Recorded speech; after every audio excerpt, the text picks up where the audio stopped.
Ukraine बहरान पर PM Modi की high level meeting हुई। एस जयशंकर, अजीत डोभाल समेत कई लोग इस मीटिंग में मौजूद रहे। यूक्रेन में फंसे हिंदुस्तानियों को लाने पर इस मीटिंग में चर्चा की गई। तो बड़ी खबर इस वक्त की आपको बता रहे, पीएम नरेंद्र मोदी की सदारत में एक हाई लेवल मीटिंग हुई। यूक्रेन बहरान पर पीएम ने हाई लेवल मीटिंग की। इस मीटिंग में एस जयशंकर, अजीत डोभाल समेत कई लोग मौजूद रहे। यूक्रेन में फंसे हिंदुस्तानियों को लाने पर इस दौरान चर्चा की गई। आपको बता दें कि मुसलसल जो जंग है यूक्रेन और रूस के बीच वो जारी है। 10वें दिन में अब दाखिल हो चुकी है ये जंग, और इस बीच जो यूक्रेन में फंसे हिंदुस्तानी हैं उन्हें मुल्क वापस लाने के लिए बाहिफाजत सरकार कोशिशें कर रही है। मुसलसल ऑपरेशन गंगा के तहत सभी को वापस लाया जा रहा है।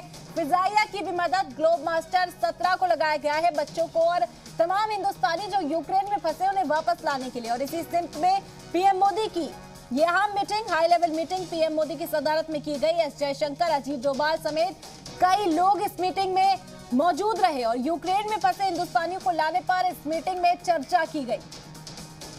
आपको बता दें कि और जाहिराना तरीके से रूस अब हमलावर है यूक्रेन के ऊपर, और इस बीच हिंदुस्तानियों को बाहिफाजत वापस निकाल कर लाना बड़ा चैलेंज सरकार के लिए बना हुआ है।